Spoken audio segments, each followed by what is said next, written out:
नमस्कार, मैं हूं शिवांगी द्विवेदी। स्वागत है आपका महाराष्ट्र वीकली में। नजर डालते हैं महाराष्ट्र की उन बड़ी खबरों पर जो इस हफ्ते सुर्खियों में रही। महाराष्ट्र दिवस के मौके पर मुंबई पुणे एक्सप्रेसवे से जुड़ी बहुप्रतीक्षित मिसिंग लिंक परियोजना शुरू हो गई। मुख्यमंत्री देवेंद्र फडणवीस, उप मुख्यमंत्री एकनाथ शिंदे और सुनेत्रा पवार ने इस एक्सप्रेसवे का उद्घाटन किया।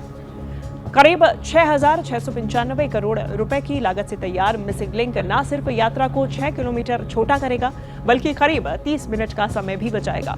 खंडाला घाट के खतरनाक मोड़ों से मुक्ति दिलाने वाली ये परियोजना अत्याधुनिक सुरंगों और भव्य केबल स्टे ब्रिज के कारण इंजीनियरिंग का नया मानक माना जा रहा है। इससे करीब 70% ट्रैफिक के नए रास्ते पर शिफ्ट होने की उम्मीद है, जिससे भीड़ भाड़ कम होगी और फ्यूल की बचत होगी। शुरुआत में केवल हल्की गाड़ियां चलेंगी, जबकि टोल दरों में कोई बढ़ोतरी नहीं की गई है। ये प्रोजेक्ट मुंबई और पुणे के बीच कनेक्टिविटी को मजबूत करेगा और पर्यटन और व्यापार को भी बढ़ावा देगा। महाराष्ट्र सरकार के मुताबिक ये एशिया की सबसे चौड़ी सुरंगें हैं और इसे Guinness book of world record में दर्ज कराया जाएगा। मला असं वाटतं की आजचा दिवस हा अतिशय महत्वाचा आहे। महाराष्ट्र दिनी महाराष्ट्राने वर्ल्ड रेकॉर्ड करणं हा देखील एक अत्यंत महत्वाचा विषय आहे। महाराष्ट्र के मुख्यमंत्री देवेंद्र फडणवीस ने टेक वारी 2.0 पहल के तहत महाराष्ट्र ट्रेनिंग वीक का उद्घाटन किया। सीएम फडणवीस ने कहा कि टेक्नोलॉजी का आखिरी मकसद आम लोगों की जिंदगी को आसान बनाना है। इस दौरान उन्होंने जनता की तुलना भगवान विट्ठल से की। जनरल एडमिनिस्ट्रेशन डिपार्टमेंट द्वारा आयोजित इस इवेंट का मकसद टेक्नोलॉजी में तरक्की के लिए प्रशासन के लिए एक तेज रोड मैप लागू करना है। मुख्यमंत्री फडणवीस ने जोर दिया कि तेजी से बदलती टेक्नोलॉजी के इस दौर में लगातार सीखना अब ऑप्शनल नहीं है। मुख्यमंत्री ने कहा कि लिटरेसी की परिभाषा बेसिक पढ़ने लिखने से इंटरनेट की काबिलियत और अब आर्टिफिशियल इंटेलिजेंस तक बदल गई है। आज सिर्फ वही लोग सही मायने में पढ़े लिखे हैं जो एआई को समझते हैं और इस्तेमाल कर सकते हैं। अनुमान है कि एआई की वजह से 80 से 90% एडमिनिस्ट्रेटिव काम के फॉर्मेट बदल जाएंगे। महाराष्ट्र के 67वें स्थापना दिवस पर डिप्टी सीएम एकनाथ शिंदे ने लोगों को बधाई दी। इस दौरान उन्होंने कहा कि महाराष्ट्र दिवस मराठी लोगों के स्वाभिमान और त्याग का दिन है। मराठियों का महाराष्ट्र और देश को बनाने में कीमती योगदान है और जहां मेहनत की इज्जत होती है वो महाराष्ट्र सच में महान है। उन्होंने छत्रपति शिवाजी महाराज के स्वराज्य मंत्र, शाहू फुले अंबेडकर के सामाजिक न्याय के विचार और यशवंतराव चौहान के मंगल कलश और महाराष्ट्र की विरासत का जिक्र किया।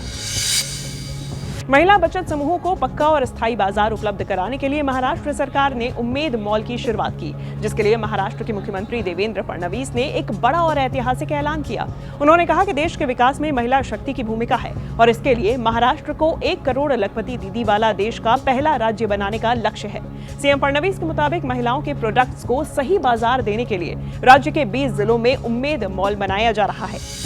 तुम्हाला जी ऑनलाइन खरेदी करायची आहे आमच्या प्लॅटफॉर्मवर येऊन करा।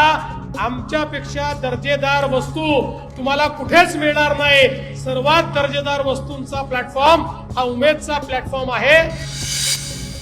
मुख्यमंत्री देवेंद्र फडणवीस की अध्यक्षता में मई 2026 में नागपुर महानगर क्षेत्र विकास प्राधिकरण की एक हाई लेवल मीटिंग हुई, जिसमें नागपुर के बुनियादी ढांचे, शहर के विकास के लिए कई बड़े फैसले लिए गए।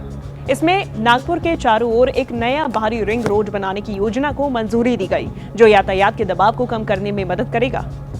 इसके साथ ही रिंग रोड के किनारे 4 प्रमुख ट्रैफिक आइलैंड्स को इंटीग्रेटेड ट्रक और बस टर्मिनल के रूप में विकसित किया जाएगा। साथ ही नागपुर को व्यापार केंद्र बनाने के लिए न्यू नागपुर क्षेत्र में एक अंतर्राष्ट्रीय व्यापार और वित्तीय केंद्र स्थापित करने की मंजूरी दी गई। बैठक में नागपुर के विकास के लिए 7,474 करोड़ का बजट मंजूर किया गया और साथ ही परियोजना को पूरा करने के लिए हुडको से कर्ज लेने की व्यवस्था को भी सीएम ने मंजूरी दी।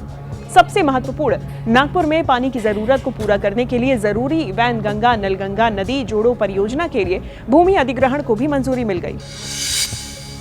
महाराष्ट्र के डिप्टी सीएम सुनेत्रा अजित पवार ने जनगणना 2027 में हिस्सा लिया और उन्होंने अपनी गणना पूरी कराई। इसके साथ ही उन्होंने लोगों से भी केंद्र सरकार के इस राष्ट्रीय अभियान से जुड़ने की अपील की। उन्होंने कहा कि जनगणना 2027 केवल पंजीकरण के बारे में नहीं है, बल्कि इसमें स्कूलों, अस्पतालों और कल्याणकारी योजनाओं को भी सुनिश्चित करना शामिल है, जिससे राज्य के हर एक व्यक्ति और परिवार को अलग अलग बुनियादी सुविधाओं का फायदा मिल सके।